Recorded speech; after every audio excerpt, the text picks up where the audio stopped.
मन बनाम आप, आंतरिक युद्ध में विजय। नमस्कार देवियों और सज्जनों, प्रिय मित्रों और जीवन में अपनी सच्ची शक्ति को खोजने वाले सभी लोगों। आज मैं आपके साथ एक ऐसे युद्ध के मैदान पर बात करने आया हूं जो हमारे भीतर ही मौजूद है। ये कोई बाहरी शत्रु नहीं है, बल्कि एक आंतरिक संघर्ष है जो हमारे हर निर्णय, हर भावना और हर कार्य को प्रभावित करता है। ये युद्ध है मन बनाम आप।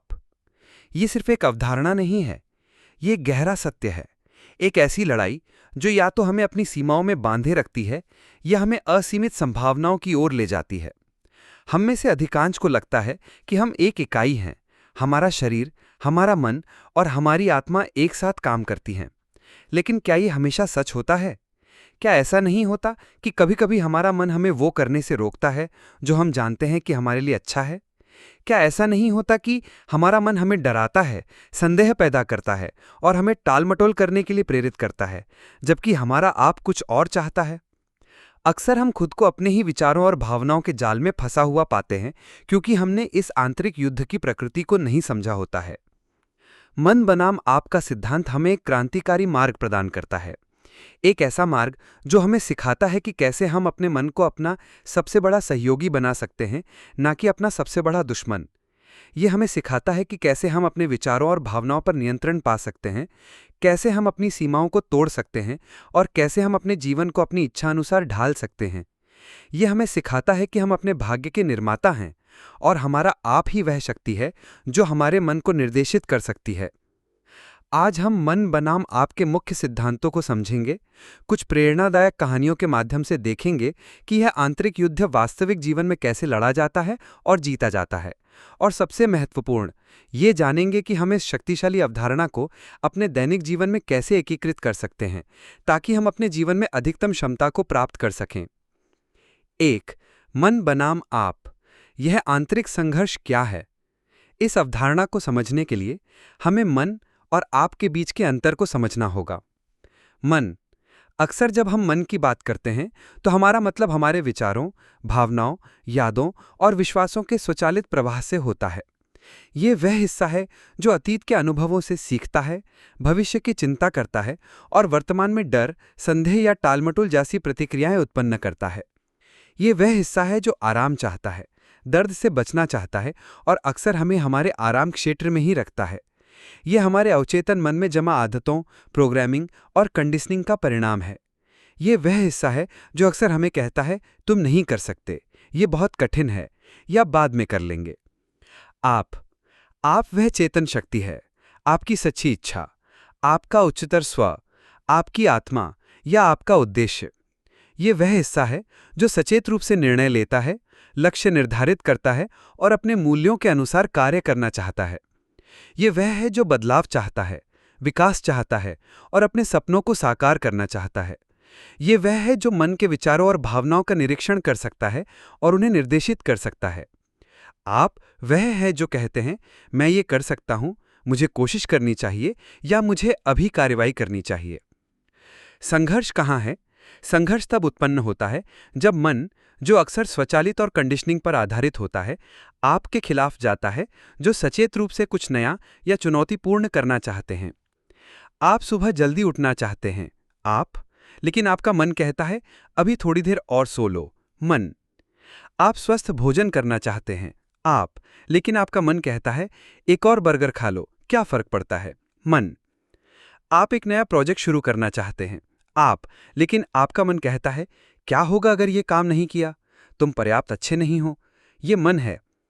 यह आंतरिक युद्ध ही निर्धारित करता है कि हम अपनी पूरी क्षमता तक पहुंचते हैं या अपनी सीमाओं में बंधे रहते हैं। 2. यह आंतरिक युद्ध क्यों महत्वपूर्ण है? यह आंतरिक युद्ध क्यों महत्वपूर्ण है, इसके कई कारण हैं। हमारे भाग्य का निर्धारण। हमारी सोच और भावनाएं हमारे कार्यों को निर्धारित करती हैं और हमारे कार्य हमारे परिणामों को निर्धारित करते हैं। यदि हमारा मन हमें लगातार नकारात्मकता या टालमटोल की ओर धकेलता है तो हमारा जीवन उसी दिशा में जाएगा। यदि हम अपने मन को नियंत्रित कर सकते हैं तो हम अपने भाग्य को नियंत्रित कर सकते हैं। खुशी और शांति। जब मन और आप सामंजस्य में होते हैं तो हम आंतरिक शांति और खुशी का अनुभव करते हैं। जब वे संघर्ष में होते हैं तो हम तनाव, चिंता और निराशा महसूस करते हैं। व्यक्तिगत विकास। हर विकास, हर नया कौशल, हर नई आदत इस आंतरिक युद्ध को जीतने से ही आती है। हमें अपने मन के प्रतिरोध को पार करना होगा। रिश्तों की गुणवत्ता। हमारा आंतरिक संघर्ष हमारे बाहरी रिश्तों को भी प्रभावित करता है। यदि हम अपने मन को नियंत्रित नहीं कर सकते, तो हम दूसरों के साथ भी इफेक्टिवली संवाद नहीं कर सकते और उनके साथ स्वस्थ संबंध नहीं बना सकते। असीमित क्षमता को अनलॉक करना। हमारी सबसे बड़ी सीमाएं बाहरी नहीं, बल्कि हमारे अपने मन में होती हैं। इस युद्ध को जीतकर हम उन सीमाओं को तोड़ सकते हैं। संक्षेप में, यह युद्ध हमारे जीवन का सबसे महत्वपूर्ण युद्ध है। इसे जीतना ही सच्ची स्वतंत्रता और उपलब्धि की कुंजी है। 3. मन आपको कैसे रोक सकता है? मन जब अनियंत्रित होता है तो कई तरीकों से हमें रोक सकता है, जैसे डर और संदेह। मन हमें डराता है कि हम असफल हो जाएंगे, कि हम पर्याप्त अच्छे नहीं हैं या कि हमें चोट लगेगी। ये हमें अपने आराम क्षेत्र से बाहर निकलने से रोकता है। टाल मटोल। मन हमें तात्कालिक सुखों या आसान रास्तों को चुनने के लिए प्रेरित करता है, जिससे हम महत्वपूर्ण लेकिन कठिन कार्यों को टाल देते हैं। नकारात्मक आत्मचर्चा। मन हमें लगातार आलोचना करता है, हमारी गलतियों को उजागर करता है और हमें बताता है कि हम योग्य नहीं हैं। अत्यधिक सोचना या विश्लेषण पक्षाघात। मन हमें विचारों के एक अंतहीन चक्र में फंसा सकता है, जिससे हम कार्रवाई करने में असमर्थ हो जाते हैं। अतीत में जीना। मन हमें अतीत की असफलताओं या पछतावे में फंसा सकता है, जिससे हम वर्तमान में आगे नहीं बढ़ पाते। भविष्य की चिंता। मन हमें उन चीज़ों के बारे में चिंता करने के लिए प्रेरित करता है जो हमारे नियंत्रण में नहीं है, जिससे तनाव और चिंता बढ़ती है। आदत का दास बनाना। मन हमें पुरानी, अस्वस्थ आदतों में फंसाए रखता है, क्योंकि वे परिचित और आरामदायक होती हैं। ये सभी मन की रणनीतियां हैं जो हमें बढ़ने, बदलने और अपनी पूरी क्षमता तक पहुंचने से रोकती हैं। 4. आप मन पर विजय कैसे प्राप्त कर सकते हैं? आप मन पर विजय प्राप्त कर सकते हैं, लेकिन इसके लिए सचेत प्रयास और अभ्यास की आवश्यकता है। यह एक सतत प्रक्रिया है, कोई एक बार का कार्य नहीं। जागरूकता। पहला कदम यह पहचानना है कि आपका मन आपको कब रोकने की कोशिश कर रहा है। अपने विचारों और भावनाओं का निरीक्षण करें, बिना निर्णय के। चुनाव की शक्ति।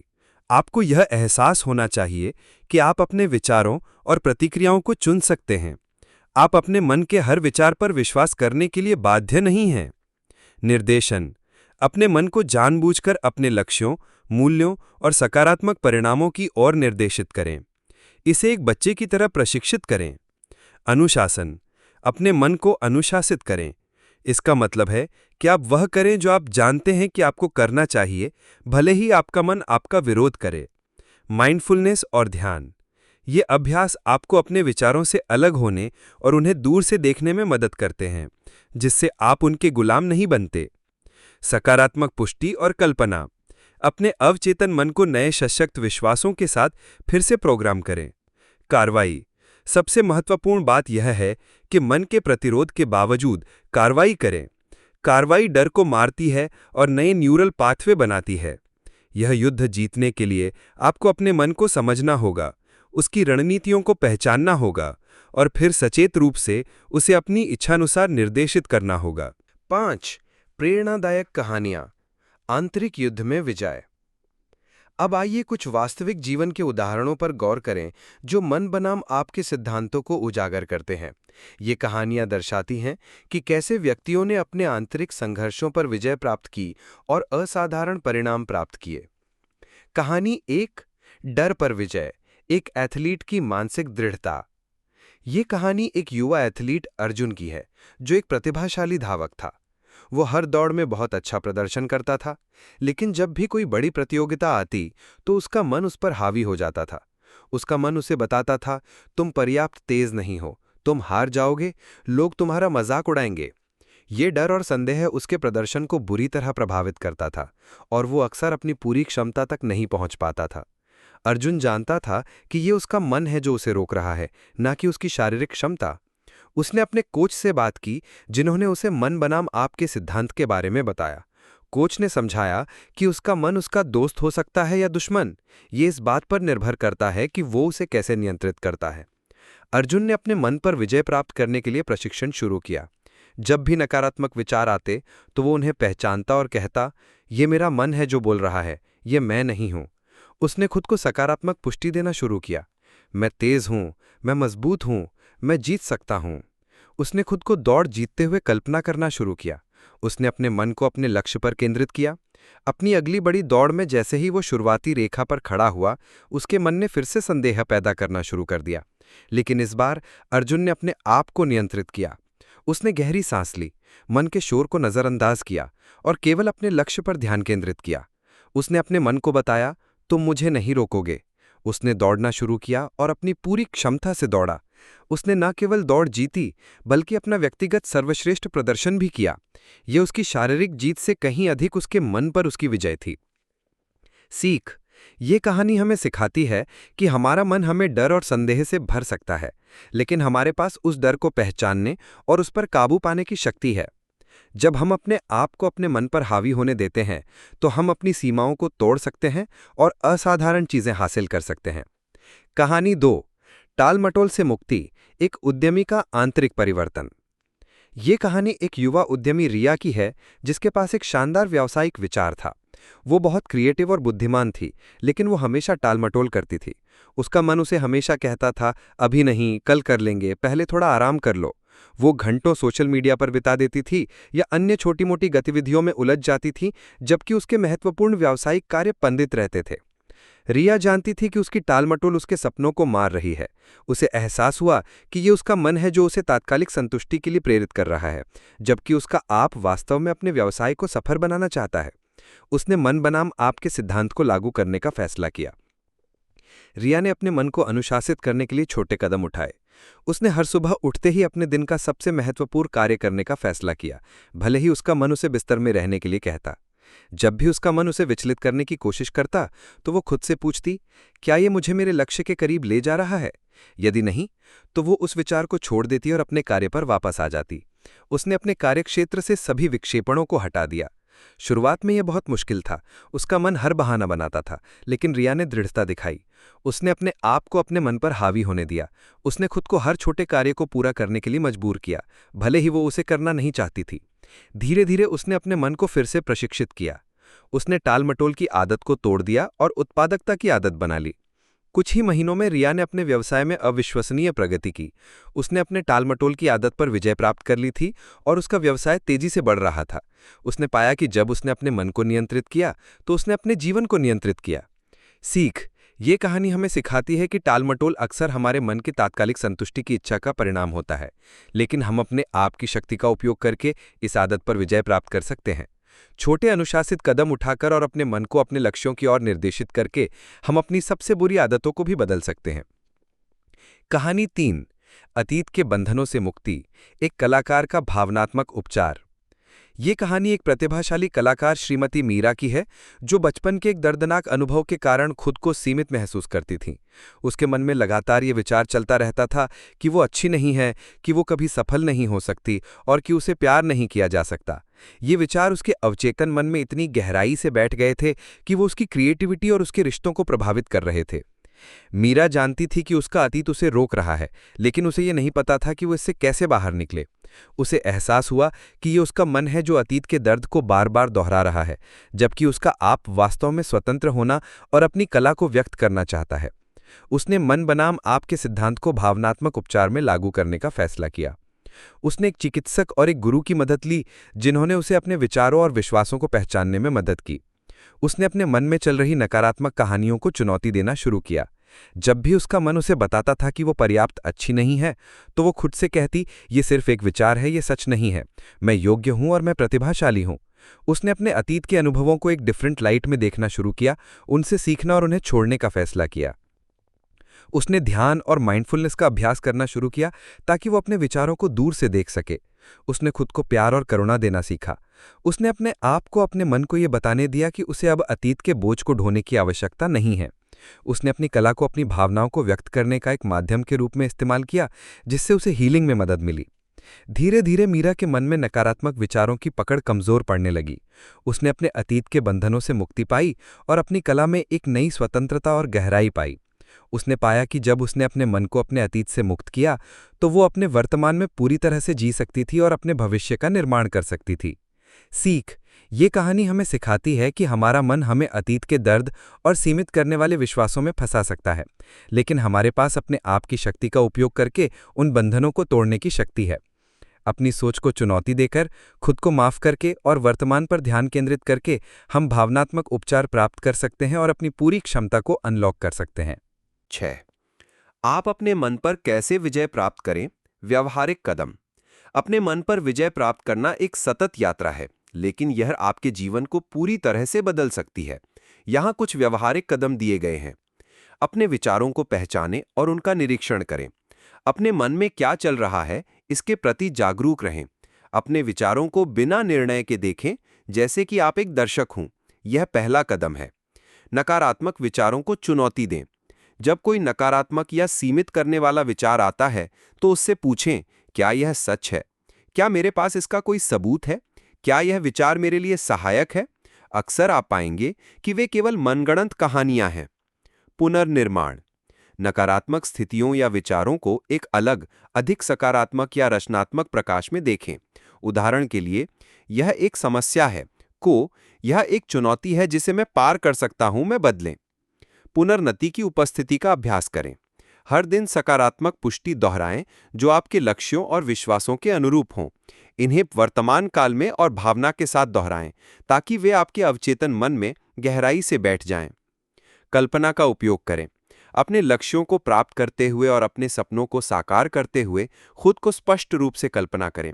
इसे विस्तार से देखें, महसूस करें और अनुभव करें जैसे कि यह पहले से ही हो चुका है। माइंडफुलनेस और ध्यान का अभ्यास करें।